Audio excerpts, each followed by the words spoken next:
Hi, my name is Katarina, and I just got into my first gallery.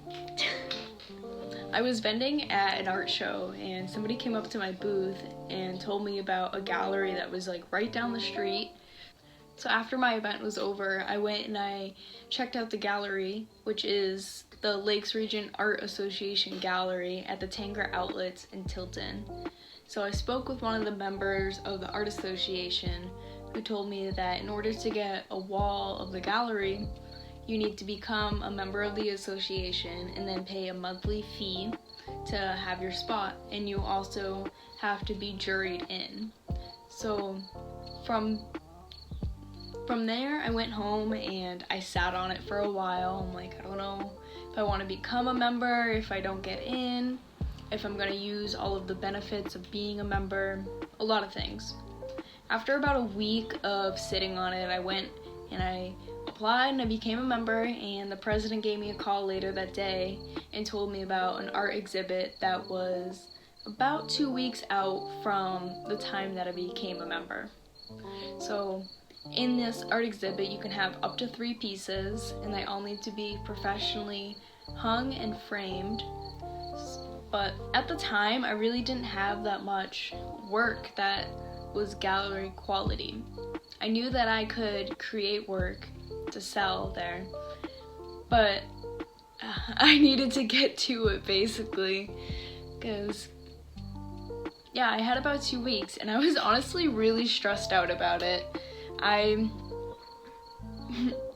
was really stressing. I really wanted to make like these huge, stunning pieces, and there was so much pressure to have them be perfect. So I watched a lot of studio vlogs of other creators, and eventually I stumbled upon Jess Karp's videos where she explains that inspiration is for dummies. Like, you don't need inspiration. If you are an artist, you can create anything. And it doesn't necessarily need to be anything that is from imagination or super creative or really stunning. It just needs to be something.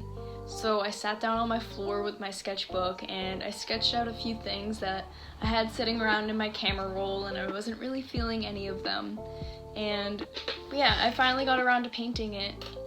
Eventually I was like, I'm just gonna paint from life. So I painted my window right here with a blank easel that I had sitting there I was staring at for like a week at this point, just thinking like, man, I really need to get to it, because I only had a week left to make 2 paintings. So I eventually turned this sketch, this idea of the blank canvas in front of my window with the plants, into my uninspired painting. And after I finished doing this painting, I created Lowell Street Lovebirds, which isn't necessarily an original concept of mine, but it is my original painting. So down near my house is one of my favorite places to go ever. It is peaceful and it's just a little escape, but still in the city. And there's this little path that goes right by this place, and there's a shed, and it has this graffiti, which was just a pink square with these 2 little yellow chicks sitting in a nest, and it said Lowell Street Lovebirds. And I've always thought it was like the cutest little shed, and it's been sitting in my camera roll for quite a while, and I finally got around to painting it. And once I finished painting both of these for the exhibit, I needed to professionally hang them. So Michaels was having a sale, buy one get one free for frames, so I bought 2 frames while I went. Well, I bought 3 frames because I was framing an older piece that I had had as well called Trestle in Manchester, which is another thing right by my town. And so I framed up that piece, which I'll show right here. And I also framed up Lowell Street Lovebirds and Uninspired. So in order to professionally hang it, I needed to take everything out of the frame that it came with and mount it with brackets, because the canvas is a lot thicker than the space that they give you to put your pictures in. So I needed these brackets that were 1/4-inch brackets, and you screw them into the frame and then you screw the other end into your canvas. And then once you have done that, you need to wire it. So I took these, they're like D-rings with screw holes, so I screw them in and then I tie a wire around it. And for my Manchester trestle piece, the frame that I had bought actually fit the canvas in there pretty good, but there was no brackets that were that size, so I took my staple gun and I stapled in along the edges to hold it in place. So I dropped those off for the exhibit, and they're still there for a couple more weeks, which is very exciting because it's my first art exhibit. So yeah, I dropped off these pieces, these 3 pieces for the exhibit, and the next couple days after, they had a reception. So they had about 170 people there throughout the day, and I was there greeting guests and talking about my work and some of the other people's work that was there. They had cheese and wine and ice cream and just a bunch of food. It was pretty fun. I wasn't able to get any video footage just because there's so many people and I didn't want to like stand out too much, but I did get some pictures of the gallery wall and some of the people that were there. So after the exhibit was done, I knew that I wanted to have a wall up on the gallery, because as you saw in the pictures, the exhibit kind of goes through the middle of the gallery on like both sides basically. But then all of the walls of the gallery is filled with all of the members' art. So I knew I wanted to have 2 slots and at least 6 paintings to show there.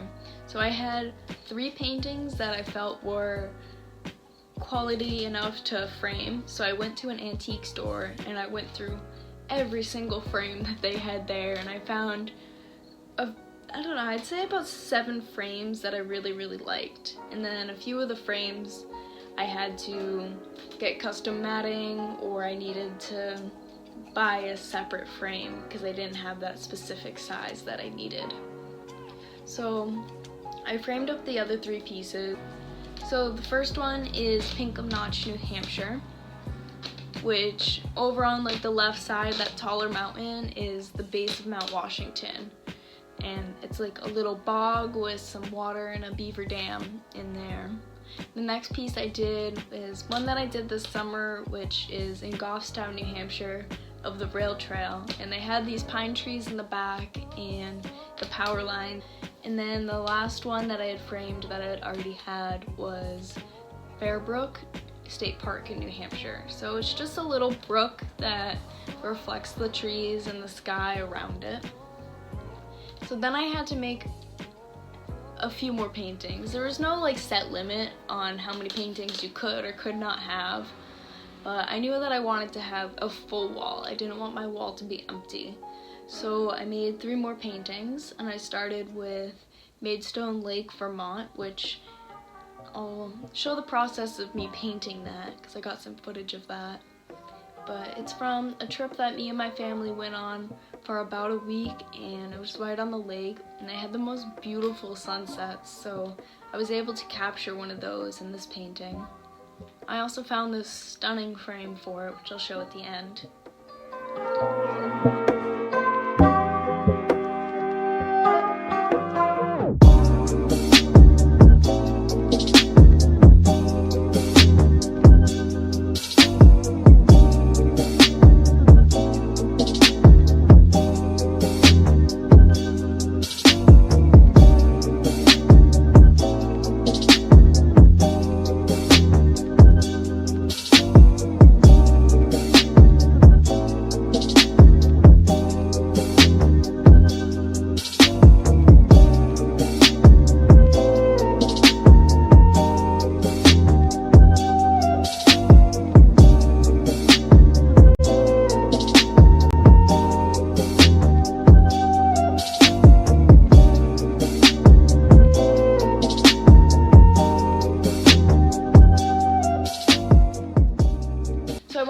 Smaller piece because I only had a few weeks before the jury date. So the beginning of this month, it was the first Wednesday, they had a board meeting, which is when they were going to be jurying my art.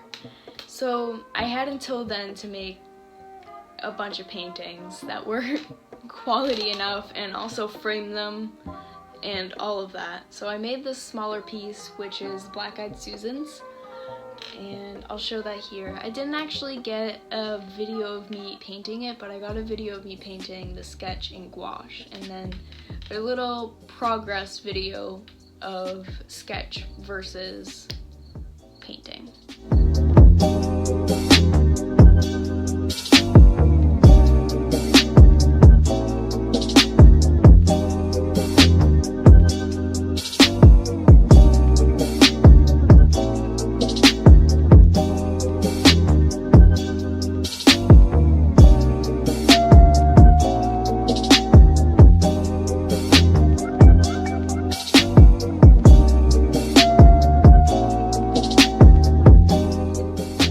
Last one that I did was a waterfall that I had taken the picture of on a hike that I did last summer.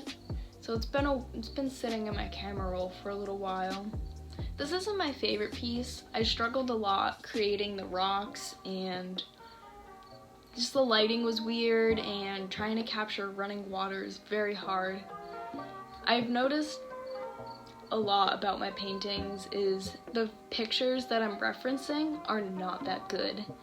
So now that I'm learning more about composition and lighting, going back through some of these older pictures that I've taken, I can't paint them without completely making it up, if that makes sense. Like, I'll have a picture of this waterfall, but I would need to change the composition and the lighting, and I just need to take more reference photos or just paint from life more.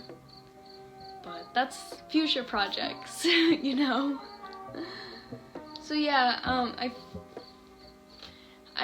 felt like I kind of rushed through it, but I was able to finish it, and I brought them all to be juried, and later that night, around like 10 o'clock, they called me to let me know that they wanted me to be in the gallery and that they also wanted to be mentors for me.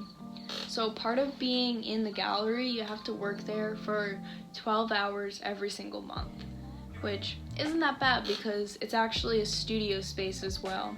So your only duties are running the register, talking to guests, and cleaning, which isn't that bad because there's usually 3 or 4 people there working with you. So I'll have a lot of time to talk with the other members and get tips and advice from them, and also work on some of my own work. So it's fun. I'm very excited, and I can't wait to see where this brings me and how my art evolves being involved with them. For anyone who wants more information about the gallery, I'll leave a link in the description box to their website, and yeah, you can send them an email and talk with the president, and they'll tell you everything you need to know about the gallery. They are amazing there. If you live in the New Hampshire area and you're an artist, I 100% recommend checking out this gallery. And there's just so many amazing artists there, and I'm very grateful to be working alongside them now. Thank you for watching my vlog. I know this has been a lot of talking, but I really hope that you like it, and if you can, please check out the gallery. And also, if you're interested in any of the artwork that I have made, you can check out my Instagram, or you can check out my shop. I will be selling prints and originals of all of these paintings through my Instagram shop and also through my website, so please check it out, and also like and subscribe to see more videos. I am now making weekly vlogs and some more tutorial style videos about how I make my prints and how I run my business, so you can look forward to that. So thank you for watching. I hope you have a great day. Bye.